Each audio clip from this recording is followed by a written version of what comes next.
my friends, my name is Dragonheart, the Prince of Wales, and welcome to a channel update video. If you're watching this video, that means that my internet is back and I am able to upload and record again, so amazing stuff. That's going to be a theme for the first part of the video. I'll talk a little bit about what's going on, but at the moment I still haven't got internet. I'm recording this offline, basically, as you will, and yeah, by the time you see this video, I would have had my internet back. So I'm going to segregate this into certain topics. Please enjoy. Please enjoy. Not really the right thing to say. Hope you enjoy. There we go. Okay, so to start off with, we're going to start off with the obvious topic, which is the streams and my internet status currently. So if we cast our mind back to a few weeks ago, I've been uploading videos, some Divide and Conquer, Divide et Impera, Rome 2 stuff. And when I upload videos, I have an issue where my internet, my PT hub, flashes orange sometimes. But I've noticed recently that it hasn't been doing that as much, and that got me thinking maybe I should try and do some streams. I haven't streamed for about 8 months, since February this year. It's been a long time. I used to be a streamer that streamed near enough every day or every other day of the week. I was hitting it really hard with streams. Back in 2014 was my first time streaming on Twitch. 2015 is when YouTube Gaming sort of formed, and I jumped ship over there and started to get involved in the community on YouTube Gaming. Started to develop my own community, did lots of streams in 2015 and 2016. 2017 is when I started getting a lot of issues, I couldn't do it, and then into 2018 it just stopped completely, and has done for most of the year. That being said, like I said, the orange light sort of situation wasn't really hindering me that much. So I thought I'll try and do a test stream. I did a test stream, and I played Life is Strange 2, the first episode. It was released week before last, and I streamed an hour. I streamed the first hour of Life is Strange 2, and I gotta be honest, it was kind of boring. I quite enjoyed the first Life is Strange game, apart from the ending, which I thought was a bit loopy, but the game itself was alright. I streamed the first hour, it was boring, the game was boring, but the stream held. I had no drop frames. It was 480p. I understand my situation, I can't do like top of the range stuff, but it was 480p, but it was holding, it was stable, I had no drop frames. Everybody that chatted in my chat said, I kept asking them, what's it like, is it any good? And they kept saying, yeah, it's stable, it's holding, it's fine, I can hear you, I can see you, it's fine. I was like, oh, thank God, this is like a massive weight off my shoulders. I've been wanting to do this for a long time. So, I'm streaming, that was that. I stopped it after an hour because it's just a test stream and I didn't have much time. But I kept that in my mind. I thought, right, a couple of days' time, I'll do the same thing again. I played Life is Strange 2 in my own time on the weekend afterwards, and the second hour of the first episode was a lot better than the first. So it's left me on a bit of suspense. I'll probably play the rest of it off camera and stuff now. But it was good. So, a couple of days later, on the Tuesday, which is last Tuesday, at the time we're recording this, I decided to do another stream. I've been playing a lot of Gwent recently. I love The Witcher, I love Gwent. I've been looking at card decks and ideas, and of course, you've got Homecoming coming out in a couple of weeks' time, which is like the new big Gwent standalone update, as well as Thronebreaker, which is like the single-player mode of it as well. So, I've been playing Gwent, and I thought, right, I'll do a stream with Gwent. Did a stream with Gwent. Played for an hour, again, held perfectly fine. I got my chat involved, Stormfeake and Anouar both joined in and had a couple of games with me. I played Anouar, beat him 2-1. Stormfeake joined, added him as a friend on GOG. Jumped into the match with him, and as I jumped into the match with him, my internet started flashing orange, and my internet just stopped completely. Now, this has happened to me in the past when I've been streaming, and usually it drops for like a minute or two, flashes orange, it comes back onto blue, and then the thing on the screen says reconnecting with chat in like 2 seconds, 1 second, boom, and it comes back on. Just drops, it hinders it for a couple of minutes, and it comes back on. Unfortunately, I gave it like 10 minutes, and it just kept flashing orange and orange. I'm just sat here on my PC looking at the chat thinking, it's not moving, it's obviously not going to move because I got no internet. It's flashing orange continuously, I can't do anything about this. I gave it 20 minutes, it didn't come back on. So I phoned Panda, my fiance. I said to do me a favour, anybody that's left in my chat, just tell them that I'm not going to be returning tonight. It's just, unfortunately, it's gone down, and usually it comes back on, but in this case it's not. So that was that. I thought, well, it's gone down in the past for long periods of time. I've left it overnight, and it's come back on when I've woken up. So we're just going to leave it like that. So that's what happened. I went to bed. It was still flashing orange when I went to bed. I woke up in the morning, Wednesday morning, it's still offline. But this point we were a bit furious. Now, little caveat, it's my parents' internet, not mine. I'm still living with home. I'm looking at a house. I'm actively looking for a house. But it's not in my name. I don't pay for it. It's through them, so I'm obviously grateful for that. But at the same time, I can't do much with it. It's up to them. So I got to work and everything. And my mum phones lodges, makes the call, and they arrange for sending a BT engineer. They arrange to send a BT engineer out. They go through all the checks.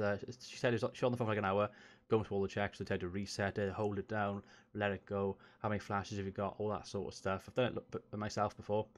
And you know, last year we had the same sort of situation where it went down for ages, and we had like an engineer come out twice, and we had to make 2 complaints last year because BT, we haven't had the best of history with BT, but that's another conversation for another time. Anyway, fast forward to Thursday, she rings them again to check that we've got someone coming because she wants to make sure someone's definitely going to be here. They say, yeah, you got 2 people coming. We're like, what? We don't need 2 people. Why have we got 2 engineers coming? That's just ludicrous. We come to Friday. Bear in mind, I'm not home much. I've basically stayed over Panda's house all weekend, and also Friday night when I got home from work. So I've hardly been here. This is like my first day back. Sunday, Friday, the engineer turns up, and according to my mother, he looked at it and he said, well, there's not much I can do with this, basically, because he's the wrong type of engineer, because you've got one for the telephone and one for the broadband. He's for telephone. We need broadband. So you can't do much with that. My mother's like up the wall at this point. It's like, for God's sake, it's been off since Tuesday. It's Friday now. Got nowhere near what should be happening. What's going to happen here? So she then makes a complaint. She phones through Friday afternoon. They then stay on the phone. Can you phone us again? Basically, can you phone us again because our systems are all down? It's like, oh, that's convenient.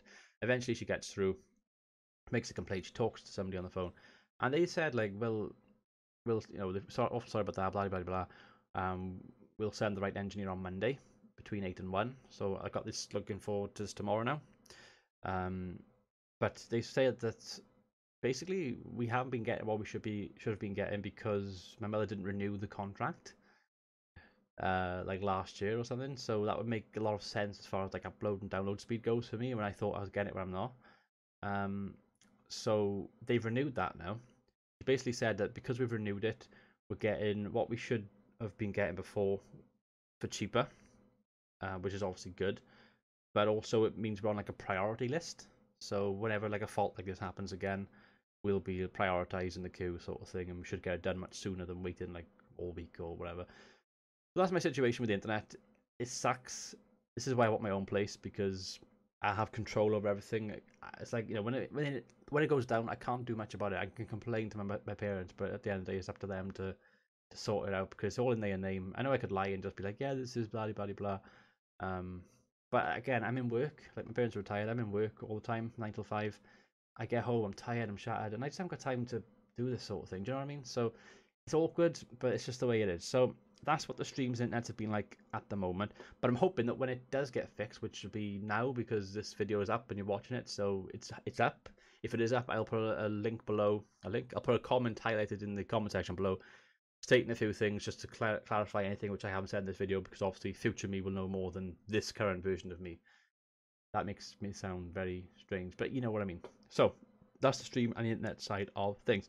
We're going to move on to some games now. So upcoming games and some stream games and stuff. So Shadow of the Tomb Raider has come out.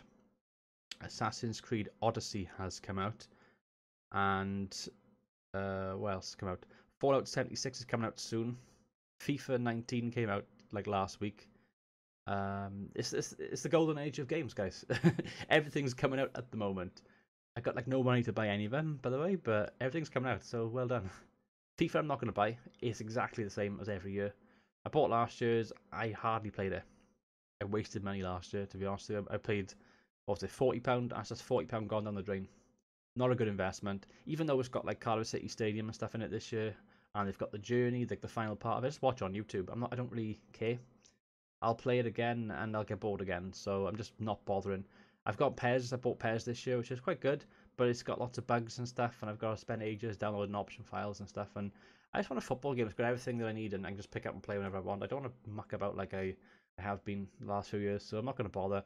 The same with Football Manager. I'm not going to even bother with Football Manager this year. I've noticed the last few years the amount of hours I put into that game have gone down and down, to the point now where I'm just like, it's just a big database at the end of the day. I don't really care. They need to add lots of new features before they get me interested in it again. Shadow of Tomb Raider looks good. as far as like the trailers and stuff.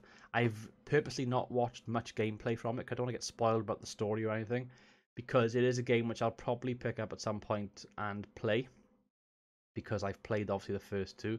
The last one, which was Rise of the Tomb Raider, I streamed that about 2 years ago when it came out, I think it was, and I did the game in like 4 streams. It took me like 10 and a half, 11 hours to finish the whole game, and that was like with a lot of side stuff as well. I was like 76, 77% complete, which I was quite happy with. So I thought it was too easy.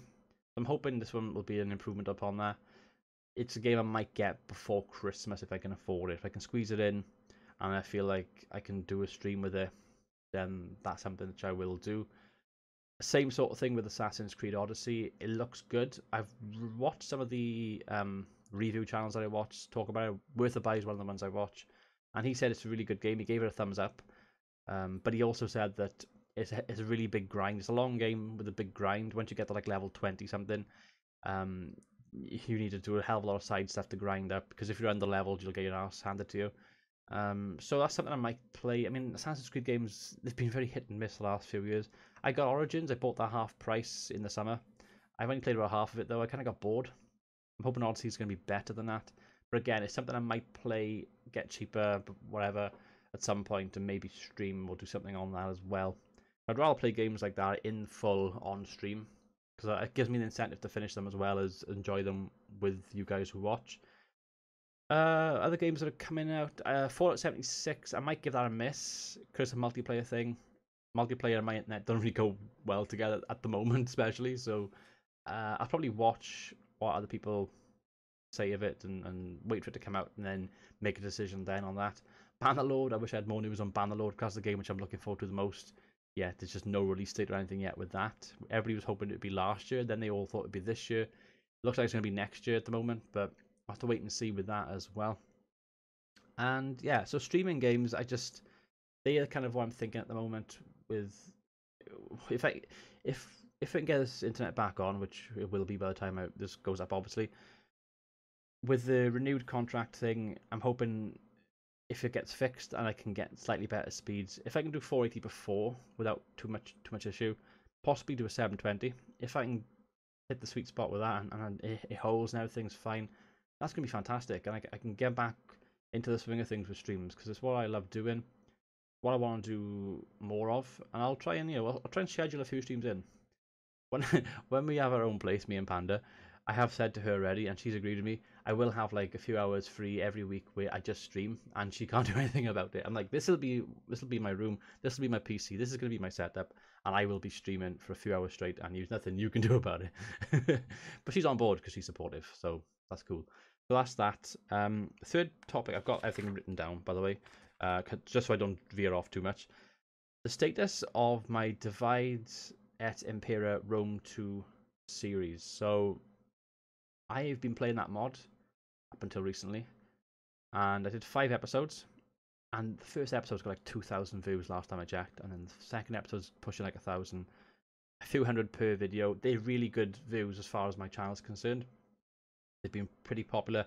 I know people are watching because the mod, not so much because it's me, but a lot of people stuck around sub because they quite like what they've seen, which is great. And a couple of you guys have been quite supportive in the comments as well. Some of it's been critical, some of it's been constructive criticism, which I quite like, because it's a very hard mod to play, and the battles, and rather than being like 5-minute arcade battles, they're like 15-20-minute massive battles, and I've lost like every battle that I've fought in the game, bar like one, I think. So I've had my ass handed to me. But it's been, in a good way. It's very exciting, and people are like saying like, "Oh, if you can turn this around, it's gonna be like the best thing ever." I'm like, "Yeah, I know." So I did the 5 episodes. I'm near the end of the campaign, really. Like, I don't know. I might get 1, possibly 2 more videos out on that, but I'm gonna have to improve a hell of a lot, and I'm just not doing that well with the game at the moment. The mod's great, like I said. Rome 2, it gives you an incentive to play Rome 2 again, I would say. So if you were thinking of getting back into Rome 2, try the mod out, because it might make you enjoy the game a lot more than its current like vanilla state is. I think that the series is probably going to end though, because, well, one, I had a comment on episode 5 before my internet went off saying, "Oh, it's a shame the series ended." It's like, it hasn't ended. It's just I haven't had internet for a week, so I'm able to play Rome 2, which just need Steam to like get on it and play it, and then I need to record it and stuff, and it's just can't do that, and then upload it, of course. So I haven't been doing any of that at all. But like I said, I might come back with 1 or 2 videos on that if I get time. But a lot of it depends on what happens with this whole internet thing at the moment. The status of it is kind of in limbo. I'm not giving up on the series at all. I will try to at least do like a final episode, like even if it's like a 10-minute video, just to go, hey guys, this is the map, this is what's happened in this campaign. We've got 1 more battle in us. If I lose this, this is going to be the end of the campaign, and just sort of give it a nice little ending to the mini series, I guess. I might come back with another series with it, maybe with a different faction like Macedon or the Iceni tribe or something, one of the Germanic tribes. But it's definitely not over. It's just so much has happened in the past week with my internet and stuff that I haven't been able to obviously play it. Now, as we're on the topic of Total War, there are a couple of things I want to talk about. First of all, Three Kingdoms Total War China. What do you guys think of it? Well, I'll tell you what I think of it. It looks good.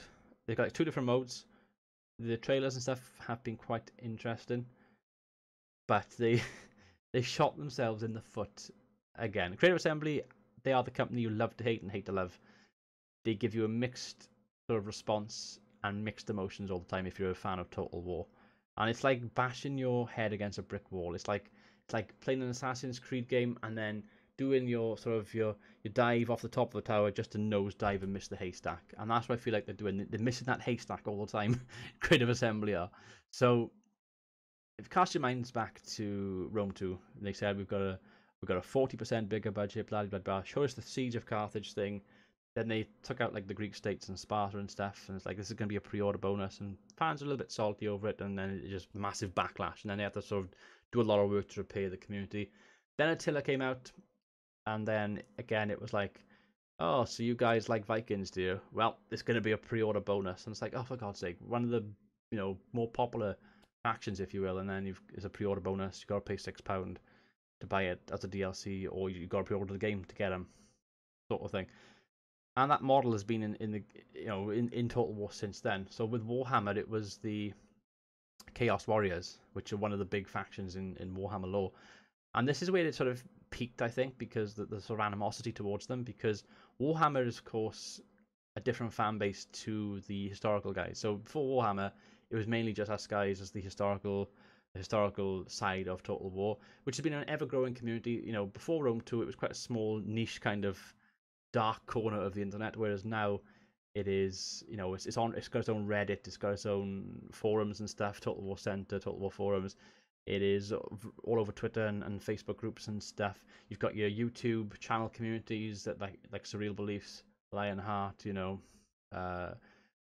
Prince of Macedon with his own community, and they've sort of gained their own fans and their own sort of place on the internet, and there's always different things going on, and it's been ever growing. And then Rome 2 was a commercial success. It wasn't not a gaming success in my opinion, but it was a commercial success with the amount of copies that they sold and the amount of people still playing the game.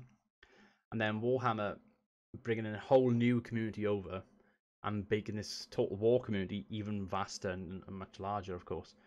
And with that comes a lot of problems. So when, of course, they do the whole Chaos Warriors thing, and 6 months before it's released, they go, it's going to be a pre-order bonus. People are not going to be too happy. A lot of salty people out there, because it's a pre-order bonus. But 6 months, when you announce it 6 months prior, I feel like you're shafting your community, because it's like, that should be part of the core game. In fact, it's like to us. I mean, it might not be, but to us who are just watching it as fans, my phone's going off. Damn, I can't remember what I was talking about now. Damn it. Okay, so I was talking about the Chaos Warriors, wasn't I? And comparing that with Three Kingdoms. So Chaos Warriors, because it was announced so far in advance, there's a massive backlash. I think they had to disable comments in the end, and completely because the dislike to like ratio was ridiculously, incomparable with each other. So they had to block the comments and stuff. And you'd think they would learn from that, but then every game they do, I think Warhammer 2 might have had a pre-order bonus, but I don't think it was as severe or anything. And then Three Kingdoms is announced for being released next year, and that looks quite good as a game. Graphically looks good. The PR stuff seems to be in the right direction mostly. You know, they're showing the whole duel thing, but you still got your traditional Total War feel. You can, depending on which way you want to play it, if you want to play like Dynasty Warriors or like a traditional Total War. And then, you know, it's going to be released in March, I believe, 6 months prior to it coming out. They basically go, right, so if you want to play this faction, and have this campaign, it's going to be a pre-order bonus. And the same thing has happened again. Massive backlash, people disliking the hell out of the video. And it just annoys me because I feel like they shoot themselves in the foot way too much as a company. It's basic stuff, and whether it's individual people or it's just a company policy or something, it's just like, for God's sake, look at what's going on, look at your fan base, look what you're doing. If you announced it sort of like a month prior to release, which I think is what they should be doing, then people are not so going to be so salty over it. But when it's done 6 months prior, it's like, well, you know, 6 months before the game's released, surely you're going to be sort of putting finishing touches on certain things. You know, you're going to be working on sort of ironing out bugs and stuff. You're going to be making sure you've got the content in there and it all flows nicely, loads in properly and everything. You know, when it's 6 months prior, you sort of think yourself, well, they're working on that now. I know Total War have like a DLC team and they have a commercial team and they have this team and that team. But it's ridiculous. Another thing I want to quickly mention as well while we're on Total War topic is the whole kind of female generals thing. I'm not going to touch upon it. I'm not going to go into it in depth. What I will say is, if you want to go into it in depth, I know Arched Warhammer did a video on it. I didn't watch his video. I don't really watch his channel because I don't like his content, but that's just personal preference. But he did a video on it, and then Republic of Play did a video on it because he used to be Darren Total War. He used to work for CA. So he did like a follow-up to his video, and then Legend of Total War did a follow-up to both of their videos. Cut long story short, Creative Assembly, Total War Player, I think, did a post on Reddit or Twitter or something, basically saying this is what happened in my game. He took a screenshot on Rome 2, and in his general pool, they put all female characters. It's a very rare thing to happen. You have to get so many generals killed or something to have it. It's like a 1 in 1,000th kind of possibility. But he come across it, and he like took a photo of it and put it up. And it turned into a massive shitstorm online. People going, oh my god, this isn't historically accurate. This is blah blah blah. So many female generals. Why is Rome or why is Macedon or whatever got all these females when it should be males? This is all, and it became like a big sexism kind of debate and stuff. This shouldn't happen. This shouldn't happen. Why is this not historically accurate? And it just blew up into a thing.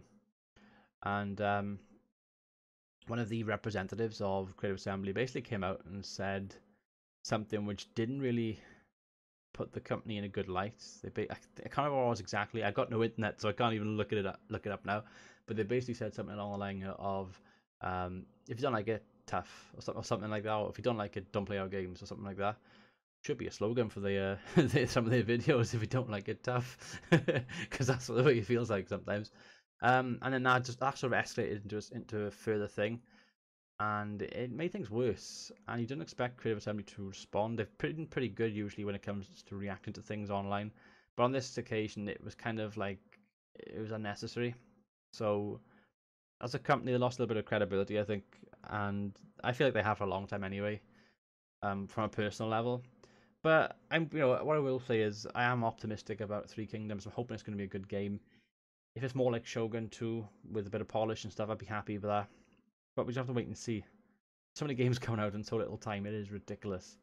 So that's where I stand at the moment. So I'm hoping that if I can get this video up, first of all, that's going to be good because it means I've got internet again. It means I can start thinking about what I want to do with the channel going forward. I do want to do my animated videos again as well. I'm going to try and fit them in. I've completely lost sort of editing and stuff with that because of everything that's gone on. I haven't had time to do much with it. I can't upload anything at the moment, so it's difficult. But I'm hoping that when things are back to normal and if things do improve with the hub, then it's going to be fantastic because I can perhaps do some streams, get some new games possibly. I'll probably get one. I'll probably get Shadow Tomb Raider, and then the rest will be like after Christmas. I'm going to play lots of Gwent. And I'm going to be doing The Witcher 3. I've been playing The Witcher 3 before my thing went down. I've been playing a lot of that, watching a lot of videos on it, and I want to do the 2 DLCs for streams because I did promise it 2 years ago and I haven't been able to. I'm going to do Hearts of Stone first, and then I'm going to do Blood and Wine. And to finish the video off, guys, I want to meet my Tywin Lannister figure by here. I bought this from the works in town yesterday. They retail at £20. I got it for a £5. Absolute bargain. Tywin Lannister. They had 2 of them there. They had Tywin and Peter Baelish. I went with Tywin because I like Tywin. He goes on my collection on my shelf next to Triss Merigold, Lara Croft, Groot, Khal Drogo, Tyrion Lannister, Grey Worm, a bunch of medieval knights and Roman soldiers that I've bought from various historical places I've gone to, Edward Kenway, and finally Jacob Fry. That's what my shelf is like at the moment. And I can end the video here. I've been Dragonheart. Thanks for watching. Until next time, goodbye.